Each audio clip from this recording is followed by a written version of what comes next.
Hello students, welcome to CUET Adda 24/7। बच्चों, मेरा नाम हर्ष है और मैं आपका बिजनेस स्टडीज का मेंटर हूं। आज हम लोग डिस्कस करने वाले हैं वन शॉट चैप्टर 4 के बारे में, जो कि होने वाला है प्लानिंग। प्लानिंग की सबसे खास बात यह है कि ये फंडामेंटल और प्राइमरी फंक्शन ऑफ मैनेजमेंट है, यानी कि सबसे पहला फंक्शन ऑफ मैनेजमेंट अगर कोई है तो वो है प्लानिंग। वन शॉट की यह है क्लास नंबर 4। चलिए शुरू करते हैं अपनी प्लानिंग की वन शॉट क्लास को।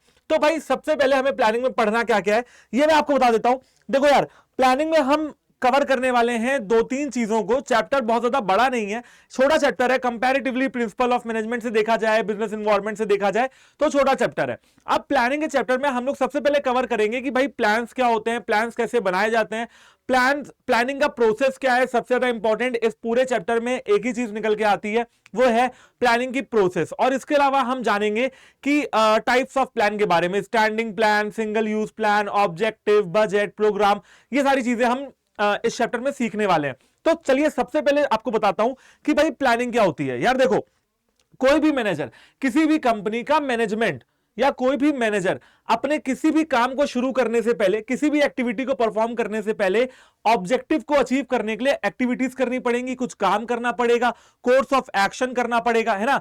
तो उसके लिए पहले प्लान बनाना बहुत जरूरी है। प्लान ये बताता है कि करना क्या है। तो what is to be done, how it is to be done, where it is to be done and when it is to be done. कब करना है, कैसे करना है, कहां करना है और कौन करेगा। इन 4-5 सवालों के जवाब आपको प्लानिंग में मिलते हैं। प्लान पहले से ही बना लिए जाते हैं, फिर साल भर, 6 महीने, 2 महीने, जितने भी टाइम के लिए वो प्लान बनाए गए ना बच्चों, उतने टाइम के लिए आपको प्लान को फॉलो करना पड़ता है। और प्लान का एक ही ऑब्जेक्टिव है, गोल्स को अचीव करना। तो ये तो हो गया भैया प्लान। अब एक चीज और समझना है कि यहां पे कि जो प्लानिंग है ना, जो प्लान्स हैं, वो बेटा सिर्फ ऑर्गेनाइजेशन में नहीं है, वो आपके रियल लाइफ में भी है। आप ऐसा लगाओ कि आपकी मम्मी आपके घर पे प्लान बनाती हैं। कैसे प्लान बनाती हैं? आपके पापा कुछ बजट दे देते होंगे, 10,000, 15,000, 20,000, 30,000, एंड उनको वो पूरा पैसा लेके उनको घर खर्च जो है करना होता है पूरे महीने का।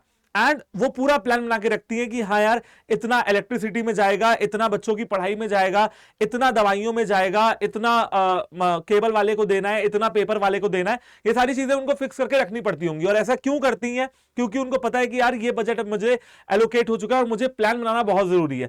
प्लान कैसे बनता है? जब वो पास्ट डाटा को देखती हैं, पिछले महीने का खर्चा देखती हैं और उनको लगता है कि हाँ यार, ये तो नवंबर का महीना है और शादियां बहुत हुई हैं, अब शादियों में बहुत सारा शगुन देना पड़ा है, तो मतलब एक्स्ट्रा खर्चे हो गए, और कपड़े वपड़े भी खरीदे थे, एक्स्ट्रा खर्चे हो गए। इस महीने ये खर्चे नहीं होंगे क्योंकि इस महीने अभी तक कोई शादी का कार्ड नहीं आया है। तो इस महीने का जो वो खर्चा है ना, जो वो एंटीसिपेट करेंगी, वो पिछले महीने के खर्चे से एंटीसिपेट करेंगी। कहीं ना कहीं एक प्रॉपर प्लान बनाएंगी पूरे महीने में खर्चा चलाने के लिए। तो प्लान अगर ऑर्गेनाइजेशन में है तो आपके घर में भी है। अगर आपके घर में है तो पॉलिटिकल पार्टीज भी प्लान बनाती हैं। हर वो ऑर्गेनाइजेशन जो कुछ ना कुछ काम कर रही है प्रॉफिट के लिए या नॉन फॉर प्रॉफिट के लिए, कोई एनजीओ है, कोई गवर्नमेंट की ऑर्गेनाइजेशन है, हर तरीके की ऑर्गेनाइजेशन बच्चों प्लानिंग बनाती हैं। मैनेजमेंट भी हर तरीके की ऑर्गेनाइजेशन के लिए है, प्लानिंग भी हर तरीके की ऑर्गेनाइजेशन के लिए। ठीक है, तो चलिए जानते हैं कि भाई प्लानिंग होता क्या है। ये मैंने आपको इंट्रोडक्शन दे दिया प्लानिंग चैप्टर को समझने का कि भैया प्लानिंग कॉन्टिन्यूअस है, प्लानिंग कभी खत्म नहीं होती। एक ऑब्जेक्टिव पूरा होता है, नेक्स्ट प्लान बनाना पड़ता है, एक ऑब्जेक्टिव खत्म होता है, नेक्स्ट प्लान बनाना पड़ता है। तो प्लानिंग कभी खत्म नहीं होती। एक बात तो ये निकल के आती है। एंड दूसरी बात ये निकल के आती है कि भाई प्लानिंग जो है वो सर्वव्यापी है, हर जगह आपको प्लान बनाने ही पड़ेंगे एक्टिविटीज को परफॉर्म करने के लिए। तो planning is a function of management that involves setting objectives and determining a course of action. सबसे पहले प्लान में अपन को करना क्या है? सबसे पहले प्लान में हम ये देखेंगे कि हमने जो ऑब्जेक्टिव बनाए हैं या नहीं बनाए। ऑब्जेक्टिव बना लिए, अब हमको देखना है अ कोर्स ऑफ एक्शन, कि भाई हम जो है प्रॉपर तरीके से एक्शन ले रहे हैं कि नहीं ले रहे हैं फॉर अचीविंग दोस ऑब्जेक्टिव। हम क्या क्या एक्टिविटीज करेंगे उस ऑब्जेक्टिव को पूरा करने के लिए, that is planning. Planning requires that managers be aware of environmental condition. अच्छा, प्लानिंग में एक बात और है कि मैनेजर्स को एनवायरमेंट में क्या हो रहा है इसके बारे में पता होना चाहिए। समझ रहे हो ना? मैनेजर्स को यह पता होना चाहिए कि एनवायरमेंट में क्या हो रहा है, एनवायरमेंट में कोई चेंज तो नहीं है, एनवायरमेंट में टेक्नोलॉजी का अपडेट तो नहीं हो रहा है, और अगर हो रहा है तो मैनेजर को प्लान भी उसी के अकॉर्डिंग बनाने पड़ेंगे। Facing their organisation and forecast future condition, और इनको फोरकास्ट करनी पड़ेगी फ्यूचर कंडीशन, मतलब कि आगे आने वाले कल में क्या होने वाला है ये आपको देखना पड़ेगा। तो ये हो गया प्लानिंग। ओके, और अब बात करते हैं फीचर्स ऑफ प्लानिंग की। ठीक है, सबसे पहले मैंने आपको बताया कि प्लानिंग क्या होती है, ऑब्जेक्टिव सेट करने और फिर ये देखना है कि कौन सी एक्टिविटीज ऐसी होंगी जो उन ऑब्जेक्टिव्स को अचीव करवाएंगी। फिर हमको इन्वायरमेंट को भी स्कैन करना है। बिजनेस इन्वायरमेंट आप ऑलरेडी मुझसे पढ़ चुके हैं तो आपको आइडिया होगा इन्वायरमेंट में कौन कौन से फैक्टर्स की बात मैं कर रहा हूं। इसके अलावा आपको फोरकास्ट करना है फ्यूचर को कि फ्यूचर में ऐसा होगा तो हम ऐसा करेंगे। प्लानिंग में फ्यूचर की बात भी होती है क्योंकि planning is all about future, not at all of about the past. Past के बारे में बिल्कुल नहीं है, फ्यूचर के बारे में। ठीक है, चलो सबसे पहला फीचर प्लानिंग का निकल के आता है, वो आता है कि भैया प्लानिंग से ऑब्जेक्टिव अचीव होते हैं। ठीक है, ये तो सर कंफर्म बात है। ऑब्जेक्टिव क्या है, मान लो प्रोडक्शन करना ऑब्जेक्टिव है, सेल्स बढ़ाना ऑब्जेक्टिव है, मार्केटिंग करना ऑब्जेक्टिव है, जो भी ऑब्जेक्टिव है उनको अचीव करवाने का काम प्लानिंग का है। ठीक है जी, प्लानिंग मैनेजमेंट का प्राइमरी फंक्शन है, सबसे पहला फंक्शन है और प्लानिंग से ही सारी कहानी शुरू होती है। प्लानिंग के बाद organising, staffing, directing, controlling, coordination, ये सारी चीजें एक लय में चलती रहती हैं। प्लानिंग यूनिवर्सल है, परवेसिव है।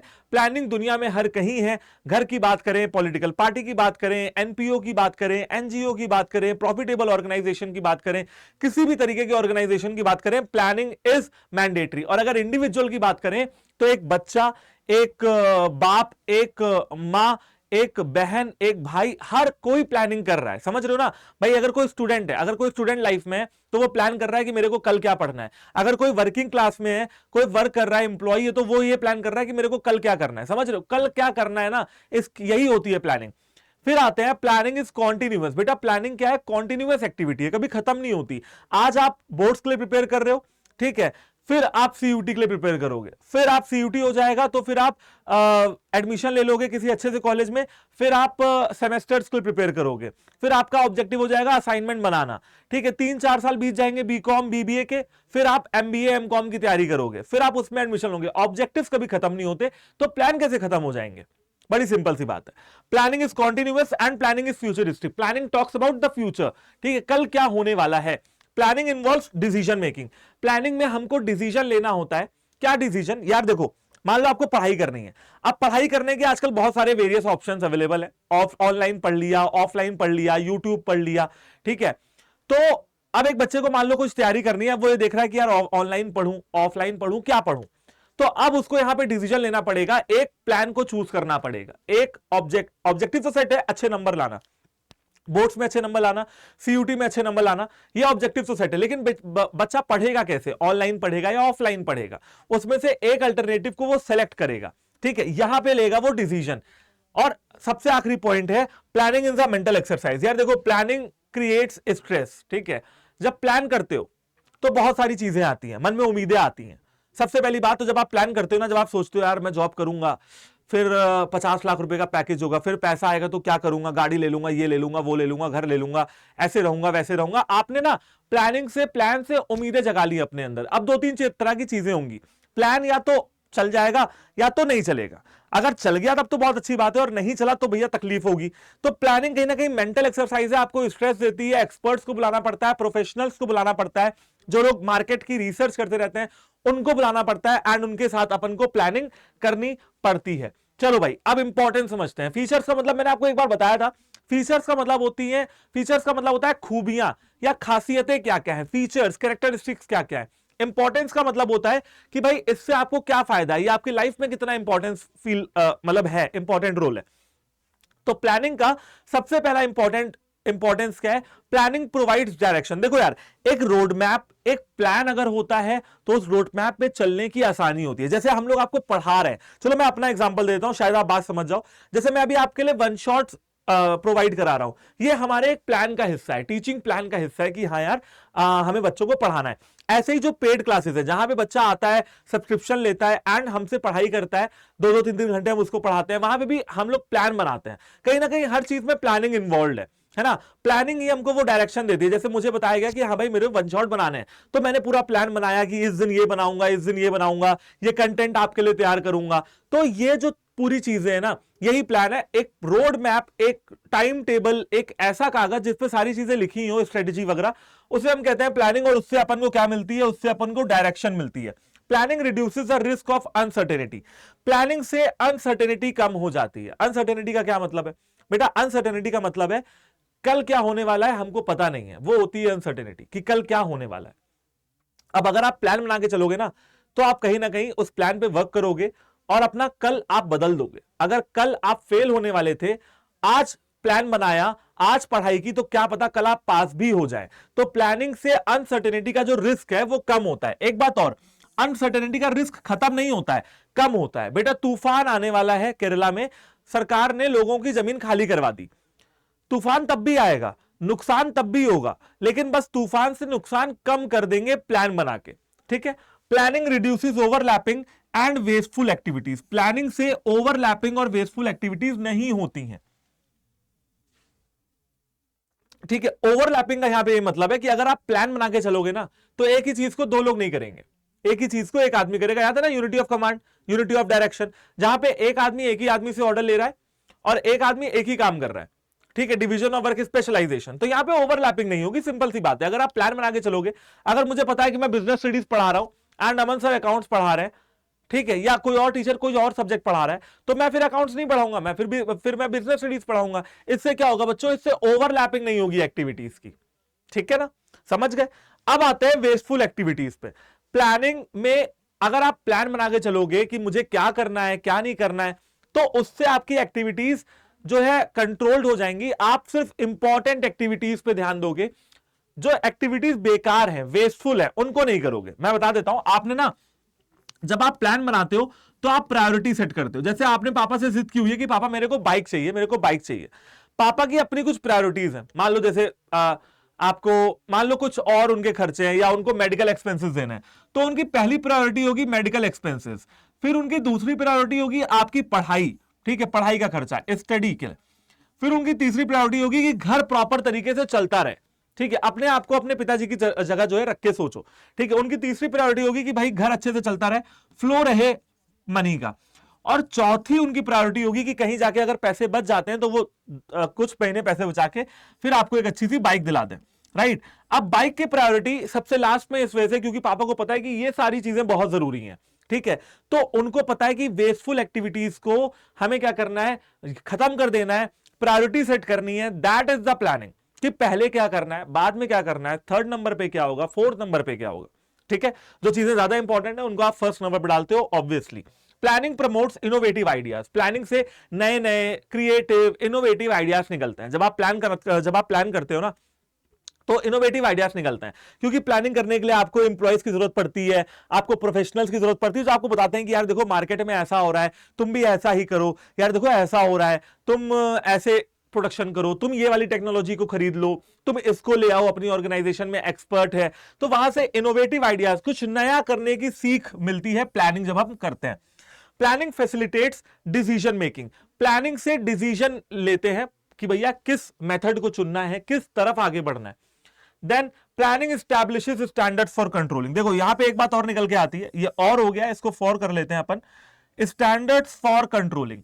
प्लानिंग से चीज और निकल के आती है यार, देखो प्लानिंग करते हो, फिर आप ऑर्गेनाइजिंग करते हो, ठीक है, प्लानिंग के बाद आप ऑर्गेनाइजिंग करते हो, फिर आप स्टाफिंग करते हो, फिर आप डायरेक्टिंग करते हो, और फिर आप कंट्रोलिंग करते हो। अगर मैं आपको सबका मतलब बता दूं तो बेटा सबका मतलब ये निकल के आता है, प्लानिंग में प्लान बनाते हैं, ऑर्गेनाइजिंग में रिसोर्सेज को लेके आते हैं, ऑर्गेनाइज करते हैं और स्ट्रक्चर डिवाइड कर देते हैं, स्टाफिंग में लोगों को लेके आते हैं, स्टाफिंग करते हैं, उनको कहते हैं कि भैया काम करो, डायरेक्टिंग में उनको मोटिवेट करते हैं, सुपरवाइज करते हैं, लीड करते हैं उनको, लीडरशिप, एंड कंट्रोलिंग में हम ये चेक करते हैं कि जो प्लानिंग में प्लान बनाए थे वो पूरे हुए या नहीं हुए, मतलब जो प्लानिंग में हमने सोचा था कि हम ऐसा ऐसा करेंगे वैसा वैसा कर पाए या नहीं कर पाए। तो कंट्रोलिंग में हम उन स्टैंडर्ड्स को चेक करते हैं, उन प्लान्स को चेक करते हैं जो हमने प्लानिंग में बनाया होता है। तो भैया अगर प्लानिंग ही नहीं होगी तो कंट्रोलिंग कैसे करोगे? तो कहीं ना कहीं बात यह है कि भैया कंट्रोलिंग के बाद फिर प्लानिंग आ जाता है, फिर प्लानिंग के बाद ऑर्गेनाइजिंग, स्टाफिंग, डायरेक्टिंग, कंट्रोलिंग, फिर प्लानिंग, मतलब this moves in a circle. ये है इंपॉर्टेंस आपके प्लानिंग की। ठीक है, आप एक बार नोट कर सकते हो, ये जो मैंने डब्बे बना रखे हैं आपके लिए, ये पॉइंट्स आपको याद करने हैं। बाकी प्रमोट्स, रिड्यूसेस, फैसिलिटेट्स, एस्टैब्लिशेस, ये सारे वर्ड्स तो आप जोड़ ही लोगे, और पहला वर्ड तो प्लानिंग है ही है। आपने एक बार हेडिंग अगर आपको याद हो गई, फिर आपको पेपर में लिख के आना बहुत ईजी हो जाएगा जब आप समझ जाओगे। ठीक है, चलो जी बात करते हैं बेटा नेक्स्ट टॉपिक की, जो कि है प्लानिंग की लिमिटेशंस। प्लानिंग की कुछ कमियां भी हैं, और उन कमियों से ऐसा नहीं है कि उन कमियों को इतना देखो कि वो कमियां इंपॉर्टेंस पे भारी पड़ जाए। कमियां देखनी है और कमियों को दूर करने की कोशिश करनी है, ठीक है। लिमिटेशन मतलब होती है कमियां, कि भैया अगर हमने प्लानिंग अच्छे से नहीं की तो कुछ उसकी लिमिटेशंस हैं, उनको अपन को दूर करने की कोशिश करनी है, ठीक है। हमें उनसे बचना नहीं है कि हाँ भाई हमने कमियों के चलते हम बिना प्लान बनाए ही काम कर रहे हैं क्योंकि हम कमियों से डर गए, ऐसा बिल्कुल नहीं है। सबसे पहले कमी जो नजर आती है वो नजर आती है प्लानिंग अगर आप ज्यादा बनाते हो ना, अगर कुछ ज्यादा ही अपने एक प्लान पे स्टिक रहते हो तो आप रिजिड हो जाते हो। रिजिड मतलब एक ही प्लान पे चिपके रहते हो, और चिपकने का मतलब यह कि जब आप एक ही प्लान पे चिपके रहोगे ना तो एनवायरमेंट में जब कोई चेंज होगा तो आप उस चेंज को अडॉप्ट नहीं कर पाओगे अगर आप एक ही प्लान पे चिपके रहोगे। आपने बिजनेस एनवायरमेंट पढ़ा था ना कि भैया environment is ever changing, environment is dynamic. तो अगर आप एक ही प्लान पे टिके रहोगे ना, चिपके रहोगे, तो आप नई चीजों को अडॉप्ट नहीं कर पाओगे। तो रिजिडिटी कहीं ना कहीं प्लानिंग से आती है। अब देखो मेरे शब्दों में ध्यान देना, मैं कह रहा हूं अगर एक ही प्लान पे टिके रहोगे तो आप, गलती मैनेजर की है, प्लान की गलती नहीं है। प्लान तो है ही है आपका, ऐसा होना चाहिए कि जो हमेशा बदलता रहे, जो आप कभी भी बदल सको। तुम एक जगह टिके हो तो प्लान की गलती नहीं है, मैनेजर की गलती है। Planning does not work in a dynamic environment. बेटा प्लानिंग जो है, प्लान जो है वो डायनेमिक एनवायरनमेंट में काम नहीं करता है। प्लानिंग जो है वो डायनेमिक एनवायरनमेंट में काम नहीं करता है। डायनेमिक एनवायरनमेंट मतलब जो एनवायरनमेंट हमेशा बदलता रहता है, हमेशा बदलता रहता है उस एनवायरनमेंट में, ठीक है। और एक वर्ड यहां पे लिखा हुआ है कि भैया प्लानिंग डज नॉट वर्क, ठीक है। अब यहां पे इसका मतलब यह कि अगर आप एक ही प्लान पे, अगेन वही बात है, टिके रहोगे तो डायनेमिक एनवायरनमेंट के हिसाब से अडॉप्ट नहीं कर पाओगे। Planning reduces creativity. कई बार क्या होता है, मान लीजिए मैनेजर ने एक प्लान बनाया, मान लो कि मैनेजर ने एक प्लान बनाया एंड मैनेजर ने कहा बस यही प्लान एकदम डन है, अब ये प्लान अपनी जगह से हिलेगा नहीं। अब बाकी लोग चिल्ला रहे हैं, चीख रहे हैं कि ये प्लान गलत है गलत है, लेकिन मैनेजर क्या है, वो इसी प्लान पे टिका हुआ है। तो क्रिएटिविटी कहीं ना कहीं खत्म हो गई। जो बाकी लोग क्रिएटिविटी दे रहे थे, एक्सपर्ट्स, प्रोफेशनल्स, एम्प्लॉइज, वर्कर्स, कह रहा है ना मेरा ही प्लान है भाई जो है, मैं किसी की नहीं सुनता, ठीक है। तो भैया क्रिएटिविटी की गई तेल लगाने, मैं सिर्फ अपने प्लान पे ही टिका रहूंगा, मुझे नहीं मतलब है। Planning involves huge cost. कभी कभी क्या होता है कि प्लानिंग में आदमी एक्सपर्ट्स को बुलाता है और इतना खर्चा कर देता है, इतना टाइम लगा देता है कि पता चला कि जो चीज के ऊपर डिसीजन लेने वाले थे वो चीज हाथ से निकल गई और लॉस हो गया उल्टा। एक केस स्टडी थी, मैं आपके सामने लेके आऊंगा जब मैं आपको केस स्टडीज करवाऊंगा, तो आपको वो वीडियोस भी देखनी है जहां पे मैं आपको क्वेश्चन करवाऊंगा। उस केस स्टडी में यही क्वेश्चन था कि एक कंपनी है और उसने, वो कंपनी मार्केट की लीडर है, टेक्नोलॉजी चेंज हुई, टेक्नोलॉजी चेंज होने के साथ उन्होंने क्या सोचा कि भैया एक्सपर्ट्स को बुलाते हैं प्लान बनाने के लिए। एक्सपर्ट्स ने इतना टाइम ले लिया, इतना पैसा ले लिया प्लान बनाने में कि वो कंपनी पीछे रह गई, कॉम्पिटिटर्स आगे निकल गए। तो भैया यहां पे इस प्लानिंग के लिमिटेशन की बात हो रही थी कि प्लानिंग इन्वॉल्व्स ह्यूज कॉस्ट, पैसा भी बहुत लगता है, और प्लानिंग एक टाइम कंज्यूमिंग प्रोसेस है। इसके अलावा last point is planning does not guarantee success. Planning से जरूरी नहीं है कि सक्सेस भी निकले, सक्सेस, सफलता, प्लानिंग से जरूरी नहीं कि सफलता भी आपके हाथ लगे, ठीक है। क्यों? क्योंकि बेटा देखो, आपने ऑब्जेक्टिव सेट कर लिया कि यार मेरे को ना बहुत अच्छे से नंबर लाने हैं बोर्ड्स में और सीयूईटी में, आपने प्लान बना लिया, टाइम टेबल बना लिया, आपका अपना शेड्यूल बना लिया, सोच लिया कि अब तो मैं 10-12 घंटे पढ़ाई करूंगा ही करूंगा, ठीक है। लेकिन आप नहीं कर पाए, आप कुछ ऐसा हो गया कि आप नहीं कर पाए। क्या आप सिर्फ प्लान बनाने से सक्सेस मिल जाएगी? नहीं, प्लान पे वर्क करने से सक्सेस मिलेगी, सिर्फ प्लान बनाने से सक्सेस नहीं मिलेगी। मेहनत, प्लान एक पार्ट है, प्लान शुरुआत है, फिर ऑर्गेनाइजिंग भी तो करो, फिर डायरेक्टिंग भी तो करो, मतलब काम भी तो करोगे ना। सिर्फ प्लान बनाने से सफलता नहीं प्राप्त होती है। तो ये कुछ लिमिटेशन है जो मैंने आपके सामने डब्बे में यहां पे रख दिया, तो ये यहां पे लिख दे रहा हूं, does not guarantee success, not guarantee, ठीक है।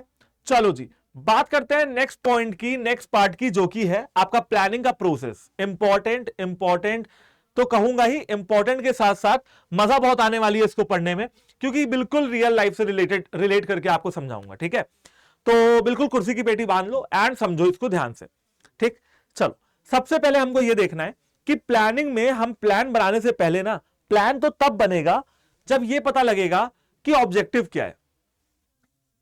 आपको सबसे पहले अपना ऑब्जेक्टिव सेट करना है।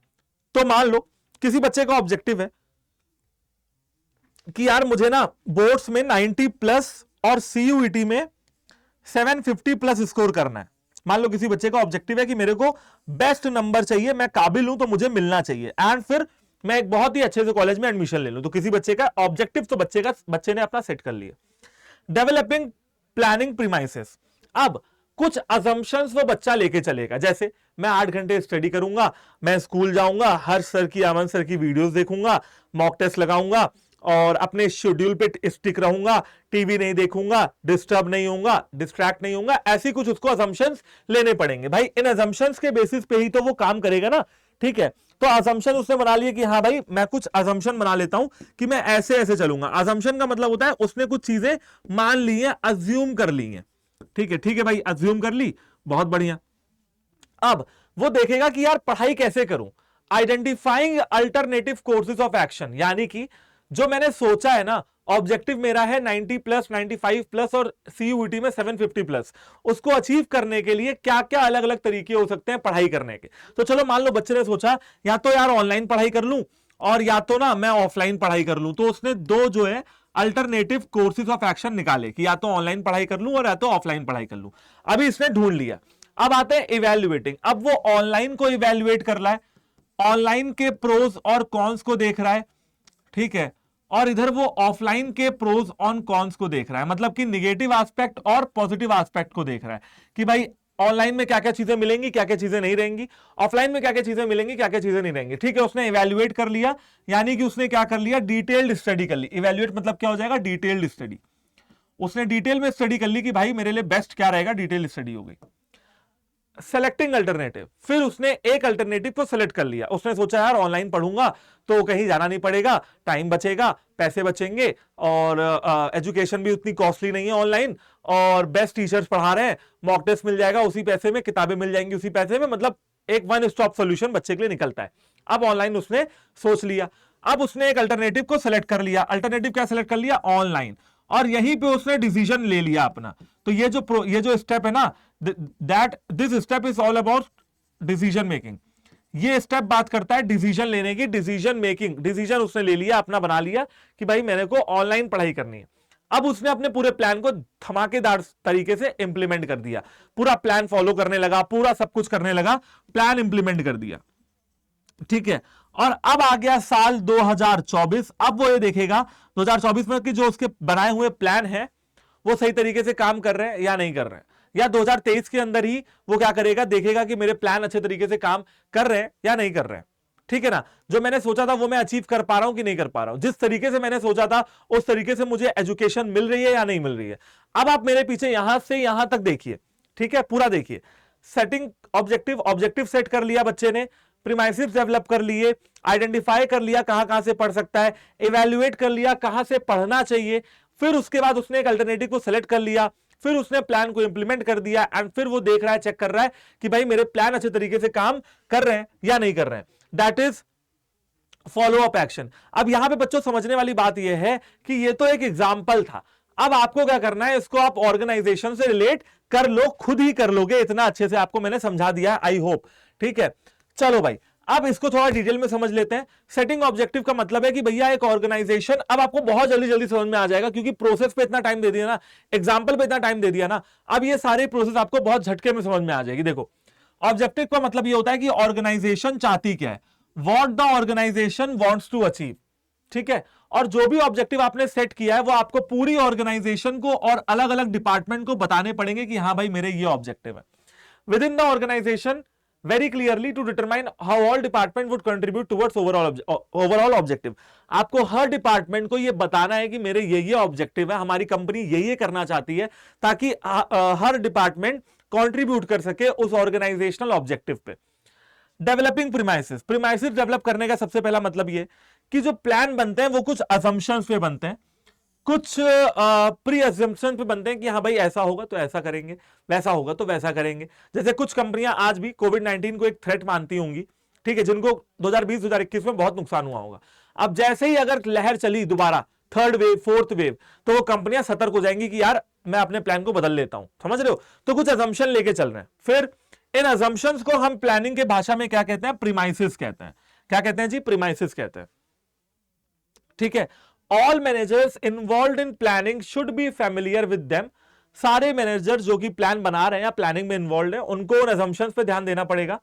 ठीक है, और उनको ये समझना पड़ेगा कि जो मेरे प्लान है वो कहां से शुरू होंगे और कहां खत्म होंगे। दूसरी बात, उनकी डेस्टिनेशन क्या है, ये जो मेरे बनाए हुए प्लान है ये मुझे कहां पहुंचाएंगे।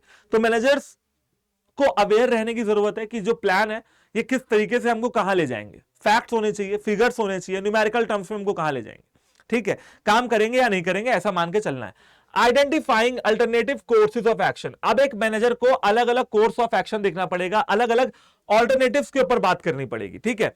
मैनेजर क्या करेगा, एक लिस्ट बना लेगा ऑल्टरनेटिव की, फिर उसके बाद क्यों बना रहा है, ताकि भैया एक ऑब्जेक्टिव को अचीव करने के लिए बहुत सारे तरीके होते हैं, तो सारे तरीकों के बारे में मैनेजर को जानकारी हो जाए, इसके लिए वो अलग अलग तरीकों की खोज करेगा, must know all of them.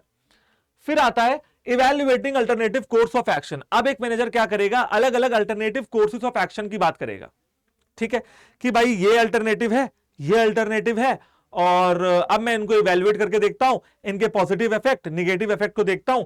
तो भैया एक अल्टरनेटिव या एक से ज्यादा अल्टरनेटिव के आप पॉजिटिव और निगेटिव एस्पेक्ट देखो, ठीक है, उसको प्रॉपर तरीके से इवैल्यूएट करो, उसकी फिजिबिलिटी स्टडी करो। फिजिबिलिटी स्टडी मतलब जो प्लान मैंने बनाया है, जो रॉ मटेरियल मुझे चाहिए वो मार्केट में इजीली अवेलेबल है या नहीं है, जो मुझे कॉस्ट लगेगी उतना पैसा मेरे पास है या नहीं है, जो प्रॉफिट मैंने प्लान में जोड़ा है, सोचा है, वो प्रॉफिट होगा या नहीं होगा। तो ये सारी चीजें आपको एंटिसिपेट करनी पड़ेंगी, फिजिबिलिटी स्टडी कहते हैं, और फिर जाके आपको एक अल्टरनेटिव चुनना पड़ेगा।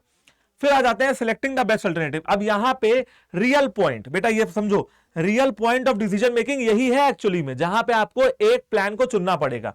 The best plan has to be adopted and implemented, एक अच्छा सा सुंदर सा मजेदार प्लान आपको चुनना है, बेस्ट प्लान चुनना है। अच्छा, सबसे बेस्ट प्लान कौन सा होगा, सबसे बेस्ट प्लान में 3 खासियतें होंगी, नोट कर लीजिए। पहली खासियत कि वो फीजिबल होगा, फीजिबल मतलब आपकी पहुंच में होगा। दूसरी खासियत कि वो प्रॉफिटेबल होगा, ठीक है, बेस्ट प्लान जो होगा, वो आइडियल प्लान जो होगा वो फीजिबल होगा, प्रॉफिटेबल होगा, और जिसके नेगेटिव कॉन्सिक्वेंसेस बिल्कुल कम होंगे, with the least negative consequences, ठीक है। देखो नेगेटिव चीजें तो सब में होती हैं, लेकिन हमको बेस्ट अगर चुनना है तो हम कम से कम नेगेटिव चीजें वाले को उठा लेंगे, मतलब बुरे और बहुत बुरे में से हम बुरे को चुनेंगे, बहुत बुरे को नहीं चुनेंगे।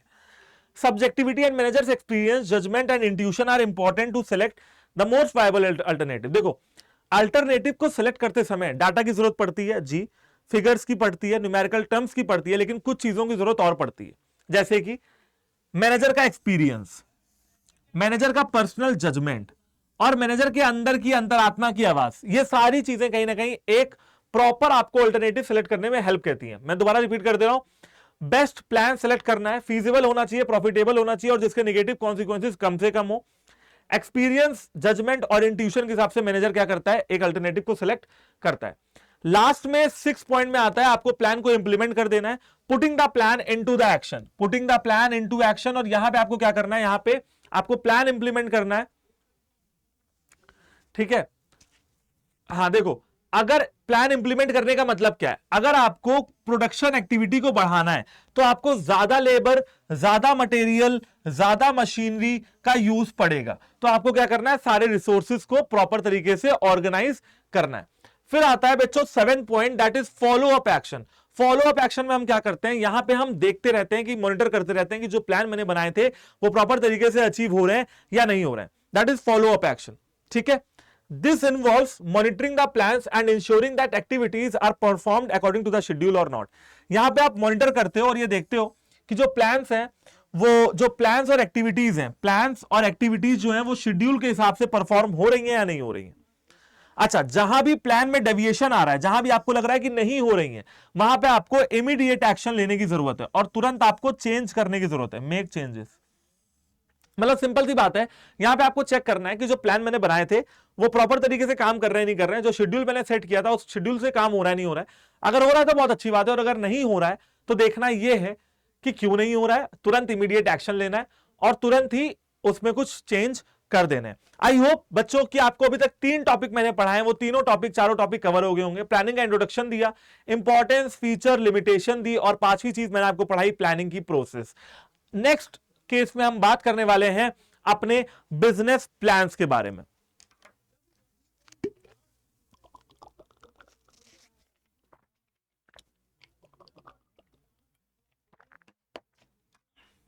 हाँ भाई, हम लोग बात करने वाले हैं बिजनेस के प्लान कितने तरीके के होते हैं, ये प्लान सिंगल यूज क्या होता है, ये स्टैंडिंग प्लान क्या होता है, ऑब्जेक्टिव, स्ट्रेटेजी, पॉलिसी क्या होती है, ठीक है। तो चलिए शुरू करते हैं। प्लान जो होते हैं बच्चों बेसिकली दो तरीके के होते हैं। बहुत सिंपल सा टॉपिक है, ध्यान से समझना, एक बार में समझ में आ जाएगा। देखो वही बात है ना यार कि एक टीचर से पढ़ो और एक किताब को 10 बार पढ़ो, इंस्टेड कि आप 10 किताब को एक बार पढ़ो। एक किताब को बेटा 10 बार पढ़ लो, ज्यादा फायदा करेगी, 10 किताब को एक बार मत पढ़ो, ठीक है ना। तो ये सारे बहुत इजी टॉपिक्स हैं, आपको एक बार ऐसा समझने की जरूरत है, कान खोल के सुनने की जरूरत है क्या मैं बोल रहा हूं, और फिर आपको सारी चीजें कवर हो जाएंगी, सारी चीजें एक बार में क्लियर हो जाएंगी, ठीक है ना। तो चलो टाइप्स ऑफ प्लान की बात करें बच्चा पार्टी, तो दो तरीके के प्लान होते हैं, एक होता है सिंगल यूज प्लान, एक होता है स्टैंडिंग प्लान।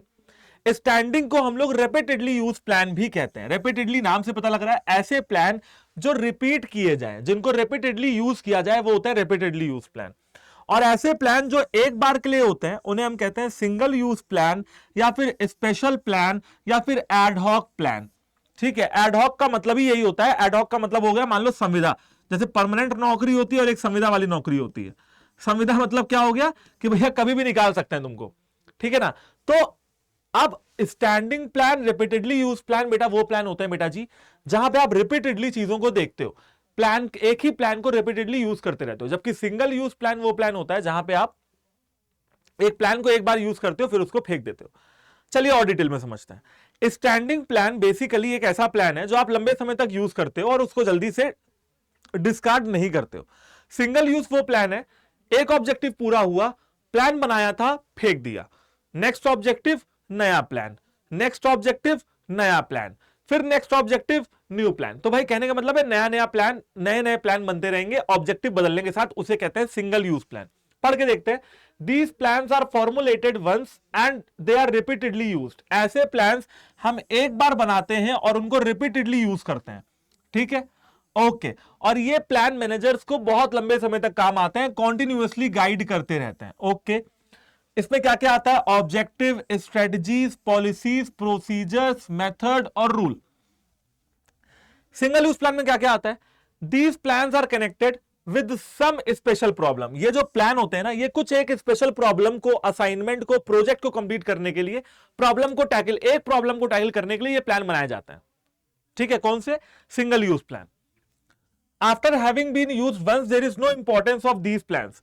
और एक बार जब हम इनको यूज में ले आते हैं ना, फिर ऑब्जेक्टिव पूरा होने के बाद इन प्लान्स का कोई काम नहीं बचता, इन प्लान्स को हम यूज एंड थ्रो पेन की तरह थ्रो कर देते हैं यूज करके। फिर नया ऑब्जेक्टिव, फिर नया प्लान। देखो लिखा हुआ है whenever they are needed they are recreated. जब उनको जरूरत पड़ेगी वो प्लान दोबारा बना लिए जाते हैं, ठीक है ना। तो ये होते हैं सिंगल यूज्ड प्लान। चलो दोनों के बीच में डिफरेंस से हमको और ज्यादा जानकारी मिल जाएगी, दोनों के बीच में डिफरेंस समझ के। तो एक बार डिफरेंस भी अपन लोग समझ लेते हैं, बड़ा इजी है। स्टैंडिंग प्लान वो प्लान होते हैं जो लंबे समय के लिए बनाए जाए। सिंगल यूज प्लान वो प्लान होते हैं जो शॉर्ट पीरियड के लिए बनाए जाए, ठीक है, शॉर्ट पीरियड के लिए, ओके। और इनको डिस्कार्ड कर दिया जाए, यानी कि इनको फेंक दिया जाए जब भी कोई असाइनमेंट या प्रोजेक्ट खत्म हो जाए। जब भी आपका असाइनमेंट, जिस असाइनमेंट के लिए आपने प्लान बनाया था वो खत्म हो जाए, तो आप सिंगल यूज प्लान को फेंक दो। लॉन्ग पीरियड के प्लान क्या होता है? They are form for long period, मतलब कि वो होते हैं स्टैंडिंग प्लान जो लंबे समय के लिए बनाए जाए, ओके, ठीक है। बात करते हैं स्कोप की। They have a wide scope as they involve the whole organisation. इनका स्कोप बहुत ज्यादा वाइड होता है क्योंकि ये पूरे ऑर्गेनाइजेशन को कवर करते हैं, लेकिन इनका स्कोप थोड़ा नैरो होता है क्योंकि ये सिर्फ, अगेन वही बात रिपीट हो रही है, सिर्फ एक प्रोजेक्ट, असाइनमेंट या सिचुएशन के लिए बनाए गए प्लान है, ठीक है ना। ये लंबे समय के लिए, ये छोटे समय के लिए। इनका स्कोप वाइड है, इनका स्कोप नैरो है क्योंकि ये प्रॉपर ऑर्गेनाइजेशन के लिए, ये एक पर्टिकुलर सिचुएशन, असाइनमेंट या प्रोजेक्ट के लिए। इनको रिपीटेडली यूज किया जाता है और इनको कभी कभी, यानी कि वन टाइम की तरह यूज किया जाता है, ठीक है। बाकी आप देख सकते हैं example, policy, procedure, method, objective, budget. सबसे पहले हम समझना शुरू करते हैं इन टाइप्स ऑफ प्लान के बारे में, और जो सबसे पहला अपन के सामने दिखाई पड़ता है वो पड़ता है ऑब्जेक्टिव, दूसरा स्ट्रेटजी, ठीक है। तो ऑब्जेक्टिव समझते हैं सबसे पहले, ओके। तो ऑब्जेक्टिव बेसिकली क्या होता है वो मैंने आपको बहुत बार बताया है, मैनेजमेंट वाले चैप्टर में बताया, प्रिंसिपल ऑफ मैनेजमेंट वाले चैप्टर में बताया, बिजनेस इन्वायरमेंट की भी, इन्वायरमेंट को क्यों समझ रहे हैं ताकि ऑब्जेक्टिव पूरा हो जाए। सर ये ऑब्जेक्टिव होता क्या है एक्चुअली में? ये टारगेट, गोल जो आप बार बार रिपीट कर रहे हो हर चैप्टर में, ये होता क्या है? तो बेटा ऑब्जेक्टिव का बेसिक काम होता है कि ये ऑब्जेक्टिव ही वो चीज है जो ऑर्गेनाइजेशन को चलाए रखती है। हमारा ऑब्जेक्टिव क्या है, मैंने आपको बताया था मैनेजमेंट वाले चैप्टर में, सर्वाइवल, प्रॉफिट, ग्रोथ, जिंदा रहना, पैसा कमाना और फिर ग्रोथ करना, ये हमारा ऑब्जेक्टिव।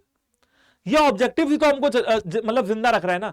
किसी इंसान के जीवन का महत्व ही खत्म हो जाए, ऑब्जेक्टिव ही खत्म हो जाए, तो फिर वो करेगा क्या दुनिया में।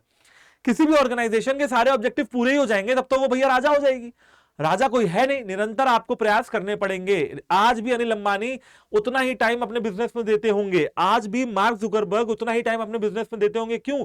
क्योंकि उनके ऑब्जेक्टिव्स नेवर एंडिंग हैं। Human wants are never ending. आज आपके पास साइकिल है, कल बाइक चाहिए, उसके बाद कार चाहिए, फिर थोड़ी अच्छी वाली कार चाहिए, फिर थोड़ी और अच्छी वाली कार चाहिए। समझ रहे हो? प्रॉपर तरीके की बात यह है बच्चा पार्टी कि ऑब्जेक्टिव प्लानिंग का फर्स्ट स्टेप तो होता ही होता है। इसके अलावा ऑब्जेक्टिव भी बताता है कि कंपनी अपने आप को कहां देखना चाहती है कुछ नेक्स्ट ईयर्स में। Objectives are the basis of the company and the result the company plans on achieving so that they are end point of planning activity। ये वो रिजल्ट्स हैं, वो ऑब्जेक्टिव्स हैं जो कंपनी प्लान कर रही है कि अचीव हो जाए तो बहुत अच्छा रहेगा। इस स्ट्रेटेजी की बात करते हैं। बड़ी सिंपल सी बात है, ऑब्जेक्टिव को पाने के लिए जो आप प्लान बनाते हो ना, वो कहते हैं स्ट्रेटेजी। जैसे बच्चे का ऑब्जेक्टिव है कि उसको अच्छे नंबर चाहिए, तो उसने एक प्लान बनाया, एक स्ट्रेटेजी बनाई जिसमें उसने टाइम टेबल बनाया, ठीक है, और उसने कहा कि मैं अपने ये टाइम टेबल सुबह उठ ऐसे उठूंगा, ऐसे पढ़ूंगा, मॉक टेस्ट लगाऊंगा, प्रीवियस ईयर पेपर सॉल्व करूंगा, एनालाइज करूंगा, हर्ष सर की वीडियो देखूंगा, अमन सर की वीडियो देखूंगा। ये पूरी स्ट्रेटेजी उसने बना ली। ये स्ट्रेटेजी क्यों कर रहा है वो, ये स्ट्रेटेजी क्यों बना रहा है? एक ही ऑब्जेक्टिव के लिए, वो है ऑब्जेक्टिव को अचीव करना। अब जो स्ट्रेटेजी है उसको कहा जाता है, ये कुछ कीवर्ड, ये मैं जो आपके लिए डब्बे बना रहा हूं ना, ये कीवर्ड्स है। स्ट्रेटेजी को हम लोग कहते हैं ऑल इंक्लूसिव प्लान, एक ऐसा प्लान जिसके अंदर सारी चीजें आती हैं। सबसे पहला, एस्टैब्लिशिंग लॉन्ग टर्म ऑब्जेक्टिव। सबसे पहले आपको एक लॉन्ग टर्म ऑब्जेक्टिव सेट करना है, फिर आपको उस ऑब्जेक्टिव को पूरा करने के लिए एक कोर्स ऑफ एक्शन देखना है कि भाई किस तरीके से वो ऑब्जेक्टिव पूरे होंगे, ठीक। और फिर आपको अलग अलग तरीके के रिसोर्सेस लेके आने हैं ताकि आप उस ऑब्जेक्टिव को अचीव कर पाओ। Arranging for the resources. समझ गया बच्चा पार्टी? बात क्या हो रही है, सबसे पहले ऑब्जेक्टिव बना लिया, अब ऑब्जेक्टिव को अचीव करने के लिए स्ट्रेटेजी प्रिपेयर कर ली कि हाँ भाई स्ट्रेटेजी बना ली। जैसे होता है ना, strategy for 30 days to clear board exam, strategy for 5 days to become a star in the board exam. अलग अलग तरीके की स्ट्रेटेजी आप बनाते रहते हो, ठीक है। बोलो, समझ में आ गया होगा आपको? ठीक है, तो क्या करना है आपको, कमेंट करके बता देना है यहां पे ही कि भाई आप अभी अगर यहां पे वीडियो तक पहुंचे हो तो कमेंट करके जरूर बोल देना। वीडियो खत्म होने के बाद कर सकते हो, अभी कर सकते हो कि आपको क्लास कैसी लग रही है, ठीक है। चलो बात करते हैं बच्चा पार्टी पॉलिसी की। तो अब यहां से होती है बच्चों को कंफ्यूजन चालू, सर ऑब्जेक्टिव और स्ट्रेटेजी तो अपन को समझ में आ गया सर, लेकिन ये पॉलिसी, प्रोसीजर, रूल, ये सब क्या होता है? तो सुनो, पॉलिसी क्या होती है, आप स्ट्रेटेजी तो बना लेते हो, टाइम टेबल तो बना लेते हो, लेकिन टाइम टेबल को फॉलो नहीं कर पाते हो। फॉलो करने के लिए जरूरी है कि आपका माइंड आपकी स्ट्रेटेजी में ही लगा रहे, और उसके लिए जरूरी है जब आप एक पॉलिसी बनाओ। पॉलिसी क्या, एग्जांपल देता हूं, पॉलिसी मतलब एम्प्लॉयज के आने का टाइम क्या है, जाने का टाइम क्या है। हमारी कंपनी की ये पॉलिसी है कि आप अभी छोड़ नहीं सकते, 1 महीने का नोटिस पीरियड है, आने का टाइम ये है, जाने का टाइम ये है, लंच करने का टाइम ये है, ताकि क्या हो, ताकि आपकी सारी एनर्जी स्ट्रेटजी में लग जाए, स्ट्रेटजी में घुस जाए, ताकि ऑब्जेक्टिव अचीव हो। समझ रहे हो? पहले प्लानिंग, फिर स्ट्रेटजी और फिर पॉलिसी बनानी है। पॉलिसी का बेसिक काम क्या है, ये कुछ जेनेरिक स्टेटमेंट्स होते हैं, मैंने यहां पे मार्क भी कर रखा है स्टेटमेंट को, which are basically a guide to channelise your energy towards a particular strategy. आपकी सारी एनर्जी एक पर्टिकुलर स्ट्रेटजी को अचीव करने में लग जाए ताकि आपके ओवरऑल ऑब्जेक्टिव अचीव हो पाए, दैट इज पॉलिसी। ओके, और अंत में लिखा हुआ है यही ऑर्गेनाइजेशन का तरीका होता है कि अपनी पॉलिसीज को वो लोगों को समझा दे कि भैया ये स्ट्रेटजी है और ये आपको जो है इसका पालन करना है, इंटरप्रेट कर दे, पूरा तरीके से बैठा दे और इंप्लीमेंट कर दे कि हाँ भाई यही चीजें हैं, यही चीजें आपको फॉलो करनी है। तो पॉलिसी तक भी आपको अब समझ में आ गया होगा। हो सकता है प्रोसीजर में कंफ्यूजन हो, लेकिन मैं जब तक हूं कंफ्यूजन होने नहीं दूंगा। जैसा कि मैंने आपको बताया, सबसे पहला था ऑब्जेक्टिव, फिर था स्ट्रेटजी और फिर था आपका पॉलिसी, ठीक है। आपको समझ गए होगे कि तीनों चीजों की कितनी जरूरत है, जितना जरूरी ऑब्जेक्टिव है उतना जरूरी स्ट्रेटजी बनाना है और उतना ही जरूरी पॉलिसी बनाना भी है। चौथी चीज निकल के आती है, दैट इज प्रोसीजर। अब ये प्रोसीजर क्या होता है भैया? देखो यार, प्रायोरिटी वाइज कामों को करना, ठीक है, पॉलिसी बना दी, ठीक है, स्ट्रेटेजी बना दी, बच्चे ने सिलेबस खत्म नहीं किया, पहले मॉक टेस्ट देने लगा, क्या ये राइट स्ट्रेटेजी है? नहीं, पहले उसको सिलेबस खत्म करना चाहिए, तब वो जाके अगर मॉक टेस्ट देगा तो ज्यादा नंबर आएंगे मॉक टेस्ट में, और नंबर आएंगे तो कॉन्फिडेंस बढ़ेगा।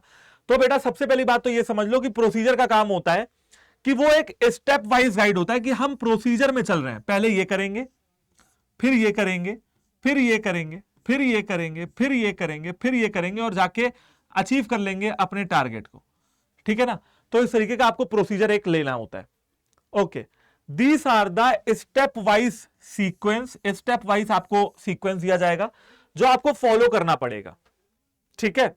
और ये रूटीन एक्टिविटीज के लिए होता है कि पहले आपको क्या करना है, फिर आपको क्या करना है, फिर आपको क्या करना है। दूसरी बात, जो प्रोसीजर होते हैं ना, वो क्रोनोलॉजिकल ऑर्डर में बनाए जाते हैं, कि मतलब 11 बजे, 12 बजे, 1 बजे, 2 बजे, जैसे बिग बॉस देखा ना आपने, सुबह 9 बजे, दोपहर 12 बजे, दोपहर के 2 बजे, शाम 5 बजे, तो उसमें चेंज होता रहता है। तो अब यहां से समझ गए होंगे कि प्रोसीजर मतलब क्या होता है भैया, क्रोनोलॉजिकल ऑर्डर में, कि सुबह क्या करना है, शाम को क्या करना है, ऐसा। So when the employees follow the instructions in the order and completely, the success of organisation is pretty much sure. कहा जा रहा है कि भैया जब भी ऑर्गेनाइजेशन में लोग ऑब्जेक्टिव को सीरियसली लेंगे, स्ट्रेटेजी का पालन करेंगे, पॉलिसी समझेंगे और प्रोसीजर वाइज हर काम करेंगे, तो ऑब्वियस सी बात है ऑब्जेक्टिव्स आपके अचीव हो जाएंगे। चलो, let us move on the next topic, that is rules and methods। Sir अब ये क्या होता है, रूल्स क्या होते हैं? वो चार चीजें अलग कर दो। ऑब्जेक्टिव बनाया, स्ट्रेटजी बनाई ताकि ऑब्जेक्टिव पूरे हो, पॉलिसी बनाई ताकि स्ट्रेटजी भी काम करते रहे, और प्रोसीजर बनाया ताकि सब कुछ बराबर तरीके से चलता रहे। अब इन दोनों चीजों को अलग ले लो, अब उधर से कंफ्यूज मत करना। वो चार चीजें आपको समझ में आ गई तो उसको दिमाग के अलग कोने में डाल दो और ये अलग कोने में समझो। रूल्स, स्कूल में रूल होते हैं, 8 बजे आना है, 2 बजे जाना है, लंच करने का अपना टाइम है, मैडम के आने का टाइम है, अकाउंट्स की मैडम इतने बजे आती है, इंग्लिश की इतने बजे आती हैं, बिजनेस की इतने बजे आती हैं, मैथ्स की इतने बजे आती हैं, सबका टाइम है। रूल्स का मतलब वो होता है कि ये एक स्पेसिफिक स्टेटमेंट होते हैं जो एम्प्लॉयज को बताते हैं कि ये करना है और ये नहीं करना है, क्या करना है ये भी बताते हैं और क्या नहीं करना है ये भी बताते हैं। जैसे नो स्मोकिंग एरिया, आप यहां पे स्मोक नहीं कर सकते, ये एक तरह का रूल है। आप ट्रेन में स्मोक नहीं कर सकते, एक तरह का रूल है। किया तो 500 रुपए का जुर्माना लगेगा, मतलब रूल के साथ साथ पेनल्टी भी आती है, ठीक? आप 1 महीने में 4 बार से ज्यादा लेट नहीं हो सकते हैं, किया तो 1 दिन की छुट्टी लग जाएगी। छुट्टी है तो ठीक है, नहीं है तो पैसा कटेगा, ठीक है? मतलब कि रूल्स वो स्टेटमेंट होते हैं तो 2 तरीके की चीजें बताते हैं, एक तो एक्शन यानी कि करना है क्या, और एक तो नॉन एक्शन यानी कि क्या नहीं करना है। Also rules allow for no flexibility, rules में कोई भी फ्लेक्सिबिलिटी नहीं होती है, दे आर फाइनल, जो रूल बन गए वो बन गए। All employees of the organisation must compulsorily follow, rules सभी को फॉलो करने पड़ेंगे, and implement the rules, not following rules can have severe consequences. अगर आपने रूल को फॉलो नहीं किया तो आपको पेनल्टी, फाइन देना पड़ेगा, ठीक है? अच्छा, आपने मान लीजिए सड़क पे चल रहे थे और सड़क के कुछ नियम है, हेलमेट पहनना, सीट बेल्ट लगाना बहुत जरूरी है, नहीं किया तो क्या होगा, चालान कटेगा, मतलब पेनल्टी, फाइन, चालान, सारी चीजें रूल के साथ आती हैं। मेथड पे आते हैं। अब भैया एक काम को करने के बहुत सारे मेथड होते हैं, सबसे अच्छे मेथड को ढूंढना है, ठीक है, और उसी मेथड से काम करना है। मेथड से यह पता लगता है कि कितने तरीके हैं एक पर्टिकुलर काम को करने के, procedure must be performed. Also, methods are very specific and detailed instructions on how the employees must perform every task of the planned procedure। जो प्रोसीजर अपन ने बनाया है उसमें जो भी टास्क लिखे हैं उन टास्क को परफॉर्म करने का सबसे बेहतरीन मेथड कौन सा है, ठीक है, ये अपन को निकालना है। तो ये हो गई पूरी की पूरी कहानी। बजट की बात करते हैं। बजट, अब यहां पे थोड़ा सा आपको स्टॉप करता हूं, ठीक है? चलो, पहले मैं आपको बजट बता देता हूं, प्रोग्राम बता देता हूं। बजट का मतलब क्या है? बजट बेटा, मैनेजर्स जो एक्सपेक्टेड रिजल्ट चाहते हैं ना, मैनेजर्स जो भी एक्सपेक्टेड रिजल्ट चाहते हैं अपने एम्प्लॉइज से, वो कहते हैं कि उसको एक न्यूमेरिकल टर्म्स में हमको लाके दिखाओ कि तुम कितना काम करोगे, या मेरे जो प्लान है वो मैं न्यूमेरिकल टर्म्स में तुम्हें दिखाता हूं, देख के बताओ कि तुम अचीव कर पाओगे या नहीं कर पाओगे। उनको बजट कहते हैं। Managers are a generic statement, managers मांगते हैं जो एक्सपेक्टेड रिजल्ट्स के, ठीक है। Budgets are also a quantitative statement, budget quantitative statement है, so they are expressed in numerical terms, budget को आप न्यूमेरिकल टर्म्स में एक्सप्रेस करते हो। बजट से ही फ्यूचर या फोरकास्ट, फ्यूचर का फोरकास्ट होता है, ठीक है। बहुत सारे तरीके के बजट हैं, जैसे फाइनेंशियल बजट में यह लिखा होता है कि प्रोडक्शन डिपार्टमेंट को कितना मिलेगा, 100 करोड़, ठीक है। प्लानिंग सेल्स डिपार्टमेंट को कितने मिलेगा, 200 करोड़, ठीक है। ऐसे करके पूरा हर तरह का फाइनेंशियल बजट लिखा होता है। और लास्ट आता है बच्चों प्रोग्राम। प्रोग्राम एक सिंगल यूज्ड प्लान है, सिंगल यूज प्लान। देखो वो जितने पीछे मैंने आपको पढ़ाया ना, objective, policy, rule, procedure, strategy, method, वो सारे स्टैंडिंग थे, ये दोनों सिंगल यूज्ड हैं। प्रोग्राम भी एक सिंगल यूज प्लान है जिसमें सारी चीजें लिखी होती हैं, rule, task, policy, procedure, resources, ठीक है। और प्रोग्राम एक दिन का होता है, जैसे आज मेरी ऑर्गेनाइजेशन में साफ सफाई का प्रोग्राम है, क्लीनलीनेस प्रोग्राम है, क्लीनलीनेस, ठीक है, cleanliness programme in the organisation. अब साफ सफाई करने के लिए क्या क्या रिसोर्सेज लगेंगे, कितने कितने लोग लगेंगे, कैसे कैसे एक्टिविटीज परफॉर्म होंगी, ऑब्जेक्टिव क्या है कि कितनी साफ सफाई करनी है, स्ट्रेटजी क्या होगी साफ सफाई करने की, झाड़ू पोछा जो भी चीजें लगेंगी ना वो यहां पे बता दी जाएंगी। तो ये हो गया आपका प्रोग्राम, ठीक है। प्रोग्राम आप एक दिन के लिए बनाते हो, यानी कि सिंगल यूज तरीके से बनाते हो। नेक्स्ट पे आता है उसके, तो थैंक यू बोलने से पहले आपको एक चीज और बतानी है, तो प्लीज आपको अभी इसी क्लास में रुके रहना है। अभी मैं आपको एक चीज और बताने वाला हूं, वो ध्यान से सुनने का, ठीक है। मैं आपको सारी चीजें एक बार, प्लानिंग, पॉलिसी, प्रोसीजर, रूल, ये सारी चीजें एक बार रिपीट कर दे रहा हूं ताकि आपको कोई भी तरीके का कंफ्यूजन ना हो। चलो देखो बच्चा पार्टी, एक बार यहां पे लिख दे रहा हूं। देखो सबसे पहले क्या पढ़ा अपन ने, ऑब्जेक्टिव। ऑब्जेक्टिव के बाद क्या पढ़ा, ऑब्जेक्टिव के बाद अपन ने पढ़ा स्ट्रेटजी, ठीक है। स्ट्रेटजी के बाद क्या पढ़ा, उसके बाद हमने पढ़ा स्ट्रेटजी के बाद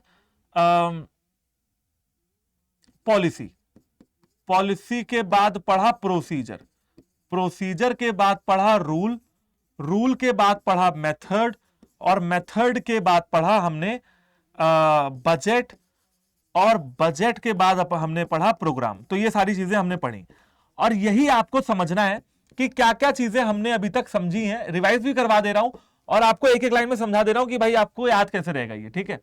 सबसे पहले ऑब्जेक्टिव क्या होता है, what a organisation wants to achieve, ठीक है। चाहते क्या हो, वांट्स टू अचीव, कि करना क्या चाहते हो, ठीक है, ओके।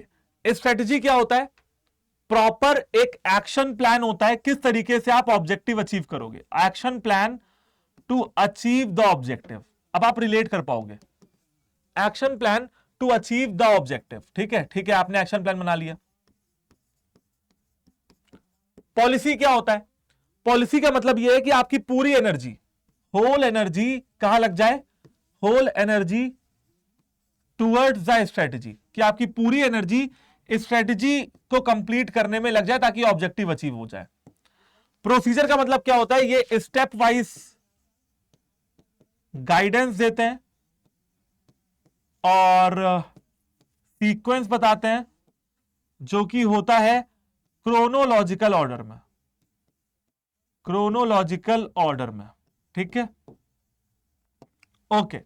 रूल का मतलब क्या होता है, ये बताते हैं कि क्या करना है, एक्शन और नॉन एक्शन, क्या करना है क्या नहीं करना है, और इसके अलावा पेनल्टी भी लगती है।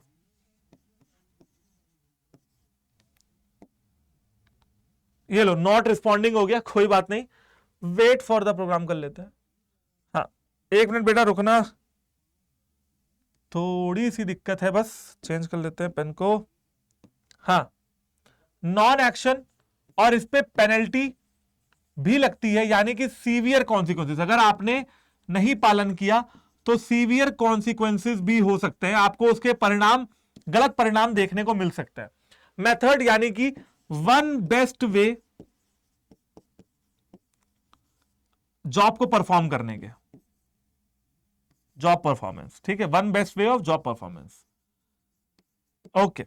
इधर आ जाते हैं, इधर देखो, बजट में आपने समझा, बजट में क्या चीजें आती हैं, बजट में आता है न्यूमेरिकल टर्म्स में क्या अचीव करना है, न्यूमेरिकल टर्म्स में अचीव क्या करना है,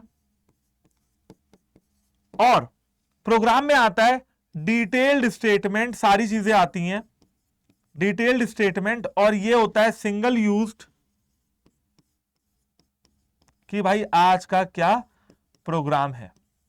तो बच्चों ये हो गया आपका पूरा का पूरा हिसाब किताब, जहां पे मैंने आपको ये सारी चीजें बता दी हैं। ऑब्जेक्टिव हो गया, स्ट्रेटजी हो गया, पॉलिसी हो गया, प्रोसीजर हो गया, रूल हो गया, मेथड हो गया, बजट हो गया और प्रोग्राम हो गया। आई होप कि ये चीजें आपको समझ में आ गई होंगी। आप इनका स्क्रीनशॉट भी ले सकते हैं, ये सारे कीवर्ड्स मैंने यहां पे लिख दिए हैं, जिससे आपको ये पूरा का पूरा कंसेप्ट समझ में आ जाएगा। आई होप कि आपको ये पूरी क्लास, पूरा सेशन बहुत अच्छा लगा होगा। अगर अच्छा लगा हो तो लाइक कर देना एंड कमेंट करके जरूर बताना अपना जो भी फीडबैक हो, अच्छा लगा या कुछ और इंप्रूवमेंट की जरूरत है, कुछ आपके सजेशंस हो, और किन किन वीडियोस को आपको आगे मेरे से देखना चाहते हो। ये था आपका प्लानिंग का chapter. Harsh Suryavanshi signing off. Bye bye, take care. ऐसे हंसते रहिए, पढ़ते रहिए, मुस्कुराते रहिए। फिर मिलेंगे अपनी नेक्स्ट क्लास में। जय हिंद।